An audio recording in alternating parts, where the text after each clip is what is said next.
अब हम बात करते हैं कार्बन डाइऑक्साइड सिस्टम की, कि हम कार्बन डाइऑक्साइड सिस्टम को कैसे वहाँ पे यूज़ करते हैं। तो हम जैसे नॉर्मली क्या करते हैं, जो कार्बन डाइऑक्साइड सिस्टम होता है वो एक कंटेनर के अंदर स्टोर होता है।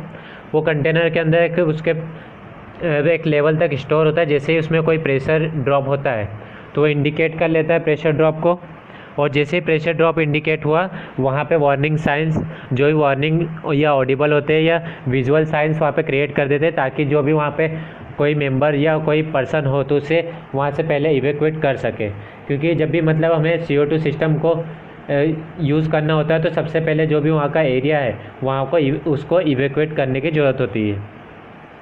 तो जैसे नॉर्मल कार्बन डाइऑक्साइड सिस्टम का प्रिंसिपल होता है वैसे इसका भी है।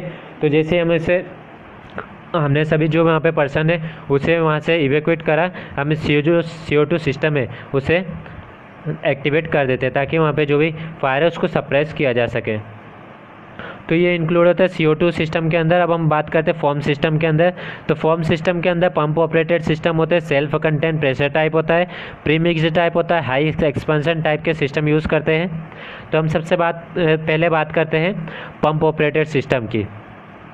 तो पंप ऑपरेटेड सिस्टम में क्या होता है, एक जो फॉर्म कंसनट्रेटेड टैंक है उसका टैंक होता है जिसके थ्रू पाइप कनेक्शन कनेक्ट होते हैं, और जो इंडक्टर उससे कनेक्ट किया जाता है। और इसमें जो डुअल वाटर सप्लाई सिस्टम है उसका यूज़ किया जाता है, ताकि अगर एक मतलब जो रिजर्वायर से अगर वाटर ख़त्म होता है तो हम उसे दूसरे रिजर्वायर से यूज़ कर सकें। तो अब जो इंडक्टर हम यूज़ करते हैं, इंडक्टर के आगे पाइप कनेक्शन से हम फॉर्म जनरेटर को फिट करते हैं। तो जब ये इंडक्टर्स में छोटे छोटे होल्स प्रोवाइड होते हैं जिसके थ्रू वो ऑक्सीजन को सक करता है। फॉर्म कंसनट्रेटेड टैंक से वो फॉर्म को लेता है और वाटर को लेता है। तो इससे जो कॉम्बिनेशन बनता है हमें फाइनल जो फॉर्म सॉल्यूशन होता है वो फॉर्म जनरेटर के अंदर हमें मिलता है। तो हम इसे जनरली क्या करते हैं, मशीनरी स्पेस में यूज़ करते हैं, जो शिप्स की मशीनरी स्पेस होती है वहाँ पे। अब हम बात करते हैं सेल्फ कंटेंट प्रेशर टाइप की। तो सेल्फ कंटेंट प्रेशर टाइप में भी यही होता है, एक स्टोरेज टैंक होता है जो फ्रेश वाटर का होता है, जिसके थ्रू कनेक्शन गया होता है फॉर्म कंपाउंड के अंदर। फॉर्म कंपाउंड का कनेक्शन होता है और CO2 सिलेंडर होते हैं जो प्रेशर जनरेट करने के काम में आते हैं। CO2 सिलेंडर भी ये इससे कनेक्ट होता है फ्रेश वाटर स्टोरेज टैंक से। तो जैसे ही CO2 सिलेंडर एक्टिवेट होता है तो ये जो वाटर का टैंक है इसमें प्रेशर इंक्रीज़ करता है। जैसे ही प्रेशर इंक्रीज़ हुआ ये पाइप कनेक्शन के थ्रू जो भी वाटर है उसको भेजता है फॉर्म कंपाउंड टैंक के अंदर। फॉर्म कंपाउंड टैंक में जाता है जहाँ पे इंडक्टर लगे होते हैं। इंडक्टर के थ्रू ये पूरा फॉर्म सॉल्यूशन वहाँ पे बनता है और ये जो भी फाइनल हमारे जो भी स्पेसेस है उसको कवर करता है। ये सेल्फ कंटेंट प्रेशर टाइप के अंदर इंक्लूड होता है। अब हम बात करते हैं सेल्फ कंटेंट और प्रीमिक्स के अंदर सेम इसका प्रिंसिपल होता है। अब आप बात करते हैं हम हाई एक्सपेंशन की। जो high expansion form will generally be found as fixed installation, वो फिक्स इंस्टॉलेशन में पाए जाते हैं, which will provide protection to an internal space like engine room or other machinery spaces like cargo pump room, cargo hold or accommodation.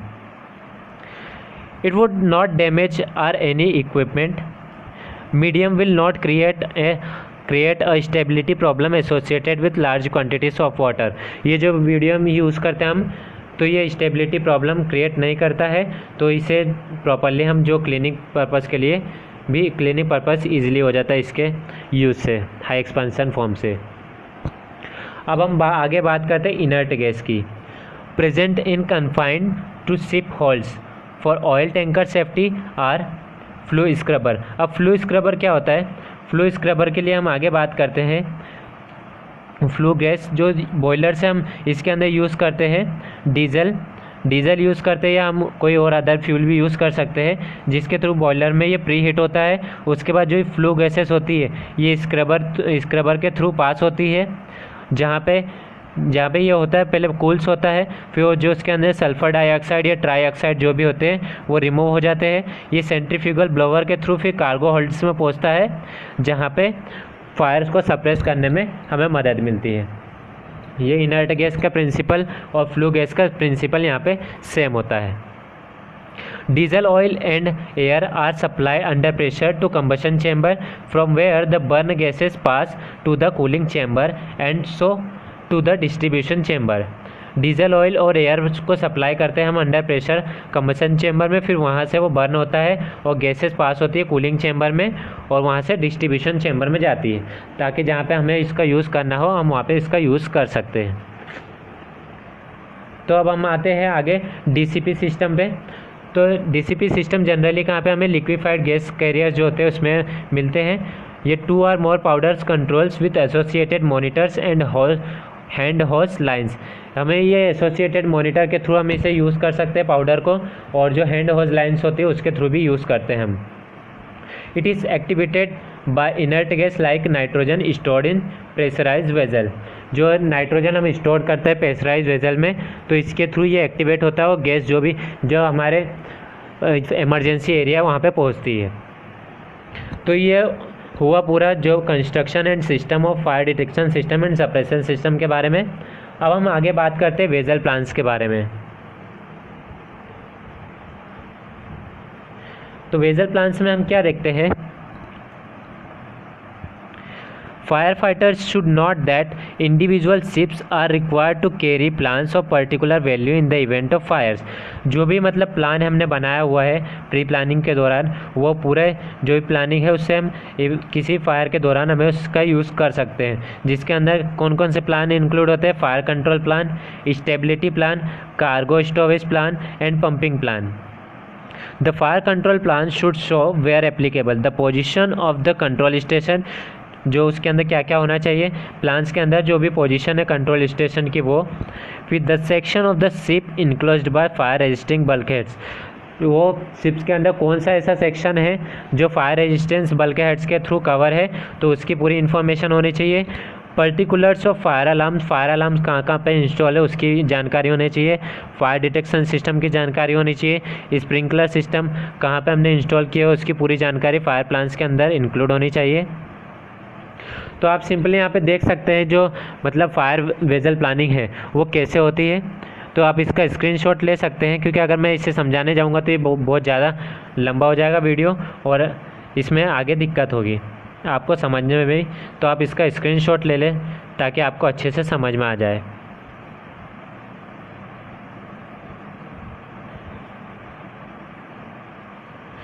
तो अब हम बात करते हैं cargo vessel hazard and safety की। कार्गो वेजल में क्या क्या हज़ार्ड होते हैं और उसमें हमें क्या क्या सेफ्टी रखनी होती है, हम उस पर बात करते हैं। तो सबसे पहले कार्गो वेजल में केमिकली डेंजरस हज़ार्ड होते हैं और शिप स्टेबिलिटी होती है, क्योंकि जब भी हम ज़्यादा वाटर का यूज़ करते हैं तो जो शिप की स्टेबिलिटी है वो कम होती है, और जब ये भी इसकी जो मेन प्रॉब्लम है pose a risk to a safety of the ship and indirectly to life. जैसे जैसे वो जो शिप्स है ज़्यादातर मूव होती है तो जो उसकी स्टेबिलिटी है उसमें प्रॉब्लम आती है। क्यों? क्योंकि जो मतलब वाटर के ऊपर वो रन होती है उसके कारण जो उसके अंदर जो स्वेलिंग क्रिएट होती है उससे जो इसकी स्टेबिलिटी है, stability by moving about swelling as a result of absorption of water, तो इसकी स्टेबिलिटी कम हो जाती है एब्जॉर्प्शन ऑफ वाटर के थ्रू। तो इसके लिए हम क्या कर सकते हैं, following a dynamic risk assessment may be considered necessary for firefighters wearing BA and using guidelines to enter to halts and tackle to set the fire। जो भी मतलब डायनामिक रिस्क असेसमेंट उसे फॉलो करना पड़ता है, और जो भी शिप है उसके अंदर इंटर करने से पहले प्रॉपर जो फायर फाइटर्स है वो BA सेट उसको यूज़ करे, और जो भी गाइडलाइंस है उसके इंटर होने की उसे प्रॉपर फॉलो करे। तो BA controls should be set up as necessary on different decks। The main access or gangways to the ship is often adjacent to the accommodation block and therefore does not provide convenient access to fire elsewhere। Brigade ladders could be used as a alternative. ये वैसे तो जो भी मतलब cargo है उसके अंदर ये लेडर्स यूज़ होती है एक डेक से दूसरे डेक में जाने के लिए, लेकिन अगर कोई इमरजेंसी होती है तो उसमें हम ब्रिगेड लेडर्स भी यूज़ कर सकते हैं, ये अल्टरनेटिव होता है। When the fire has been found it should be of course be attacked at once. जैसे हमें फायर मिले उससे उसी टाइम कंट्रोल करने की कोशिश करना चाहिए, क्योंकि जैसे जैसे अगर टाइम बढ़ते जाएगा वो जो फायर है वो और रैपिडली बढ़ेगी और कंडीशन जो है वो वर्सनिंग हो जाएगी। In some cases, however, condition will be too severe for firefighters to enter the areas involved and the fire will initially have to be fought from above. मतलब सम केसेस में क्या होता है, जो फायर फाइटर्स हैं उनको वहाँ पे इंटर होने में प्रॉब्लम होती है और जो फायर की कंडीशन है वो ज़्यादा बढ़ जाती है, तो हम फायर फाइटिंग जो करते हैं वो हेलीकॉप्टर के थ्रू करते हैं ताकि जो फायर फाइटर्स को इंजरी हो फायर के दौरान वो ना हो सके। This will be through the hatch by directing a jet or spray downward across the hold in the direction of the apparent seat of the fire or by the use of special equipment such as basement spray और the revolving nozzle. जो basement जो होता है ship के अंदर वहाँ पे हम रिवॉल्विंग नोज़ल्स को यूज़ करते हैं अगर फायर होती है, और वो वहाँ पे जो रिवॉल्विंग नोज़ल होती है वो परमानेंटली फिट भी होती है। Before entering on cargo make sure no fire remains. जब भी वो उसके फायर फाइटर्स उसके अंदर इंटर करे तो पहले वो श्योर कर ले कि उसके अंदर कोई भी फायर ना हो। Get assistant or at least advice from a skill stevedore. जो भी वहाँ पे स्किल्ड इंसिडेंट कमांडर है उनकी पूरी असिस्टेंट ले, उसके बाद ही अंदर जाए। Forklift training for the fire fighters to enable them to be able to move cargo wearing BA when perhaps the atmosphere is uncomfortable or even toxic। उन्हें जो भी फोर्कलिफ्ट यूज़ करते हैं शिप में फायर के दौरान उसकी प्रॉपर ट्रेनिंग होनी चाहिए। फोर्कलिफ्ट पे चढ़ते हुए कैसे BA सेट को हम पहन सकते हैं उसकी प्रॉपर ट्रेनिंग होनी चाहिए। तो ये सब ट्रेनिंग इंक्लूड होनी चाहिए ताकि इमरजेंसी में उसे जल्दी से जल्दी कंट्रोल किया जा सके। तो अब हम आगे बात करेंगे strategy and tactics, training and planning के बारे में। तो सबसे पहले स्ट्रेटजी एंड टैक्टिक्स में हम बात करते हैं। तो स्ट्रेटजी क्या अपनानी है, स्टेबलाइजिंग सिचुएशन। सबसे पहले जो सिचुएशन है उसको स्टेबलाइज करें। Locating the fire, approaching the fire, application of extinguishing media. आप यहाँ से उसका स्क्रीनशॉट ले सकते हैं। जो भी हमें स्ट्रेटजी और टैक्टिक्स फॉलो करने हैं उसका स्क्रीनशॉट आप यहाँ पे ले सकते हैं। तो अब हम इस पर एक एक करके बात करेंगे। स्टेबलाइजिंग, सबसे पहले स्टेबलाइजिंग सिचुएशन। तो हम इस पर बात करते हैं। The first thing is a fire officer will do on arrival at any ship is and contact an appropriate personal.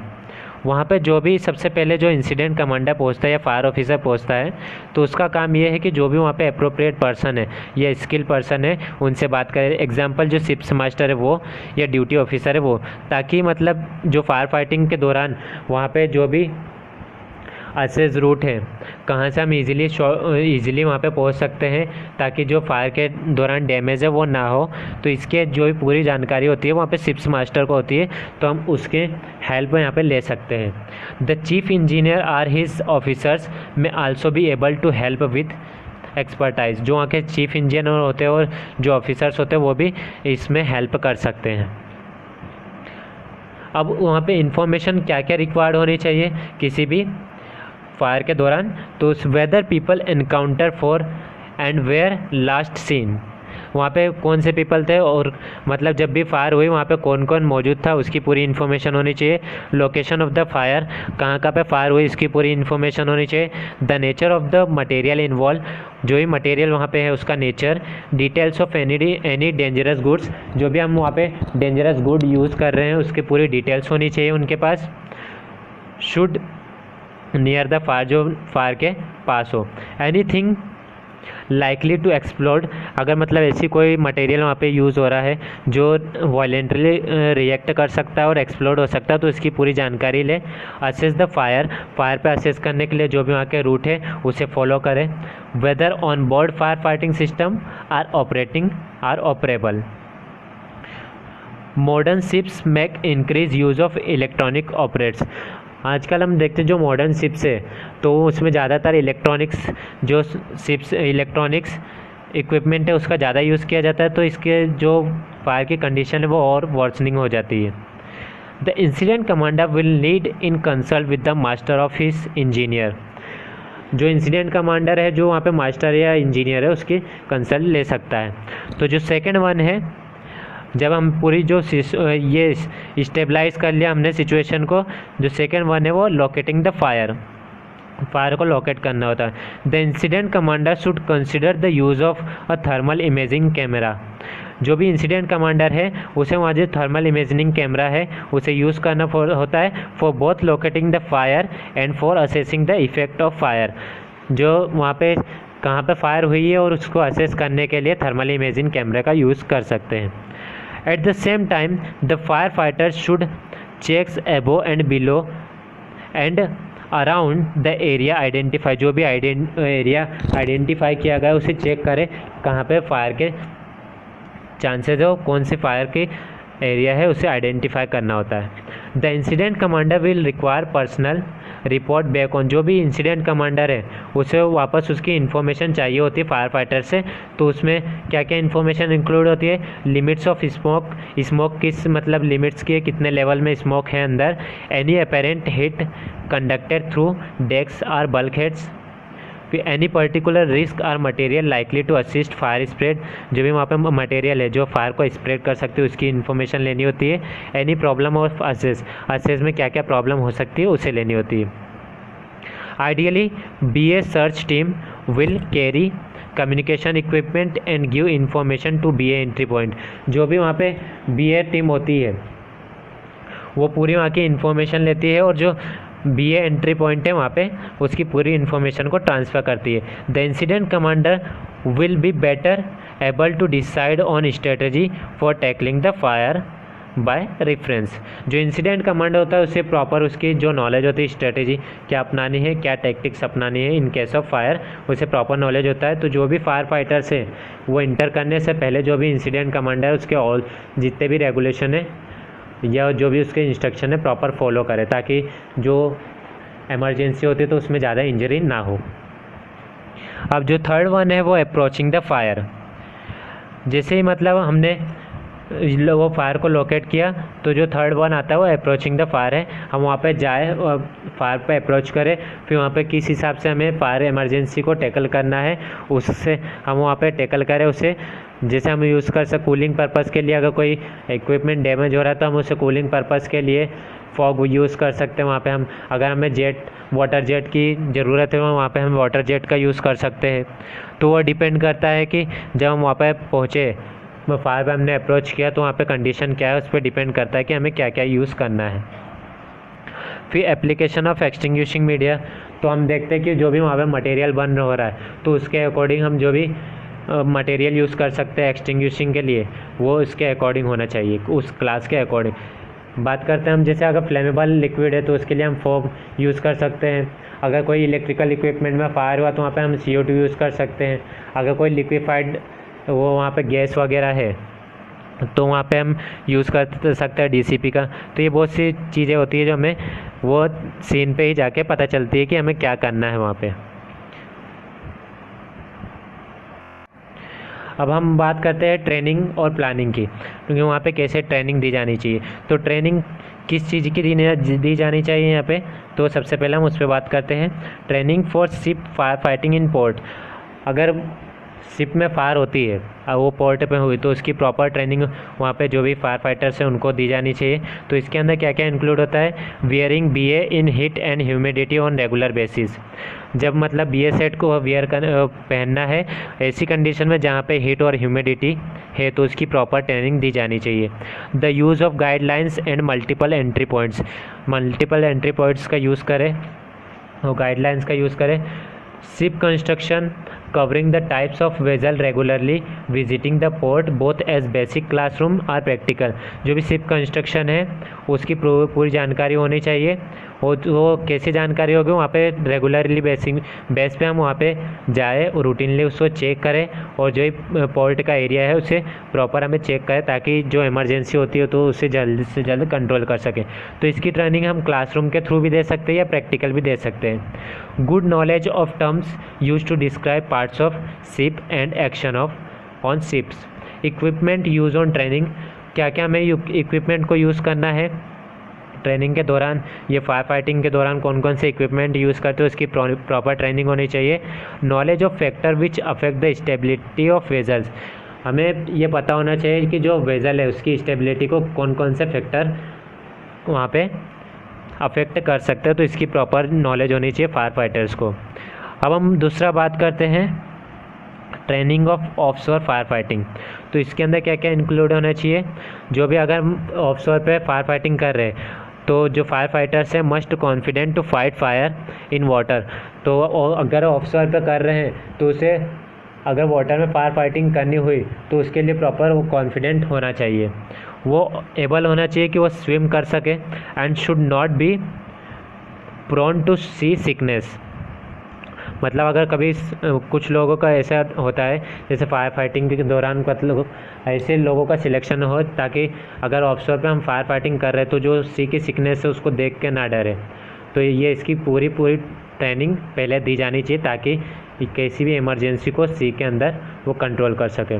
फिर कम्युनिकेशन ट्रेनिंग देनी चाहिए, क्योंकि हम जानते हैं कि मतलब जब शिप में फायर होती है तो वहाँ पे मेन प्रॉब्लम होती है कम्युनिकेशन की, तो वहाँ पे जो वॉकी टॉकी वो फेल हो जाते हैं। तो इसमें इस टाइम पर जो रेडियो चैनल है उसका पूरा ऑपरेशन कैसे किया जाना चाहिए, कैसे वहाँ पे जो भी कमांडर है उससे कनेक्ट हो सकते हैं, उसकी पूरी ट्रेनिंग दी जानी चाहिए कम्युनिकेशन ट्रेनिंग के दौरान।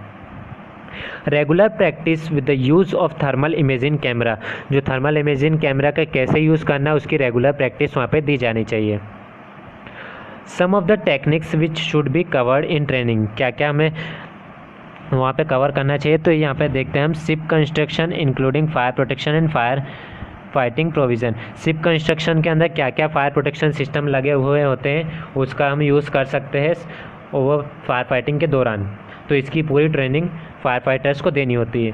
Methods of boarding personnel and equipments by sea, किसी भी पर्सन को अगर हम वहाँ से इवैक्यूएट करते हैं तो उसे कैसे वहाँ पे बोर्डिंग करना है और इक्विपमेंट को कैसे वहाँ से निकालना है, इसके बारे में इसकी ट्रेनिंग पूरी दी जानी चाहिए। सेफ्टी ऑन बोर्ड, बोर्ड पे क्या क्या सेफ्टी रखनी है उसके बारे में होना चाहिए पूरी training. Specialist fire fighting techniques, जो फायर फाइटिंग टेक्निक्स है उसकी प्रॉपर ट्रेनिंग होनी चाहिए और इमरजेंसी इवैक्यूएशन प्रोसीजर की पूरी ट्रेनिंग वहाँ पे दी जानी चाहिए।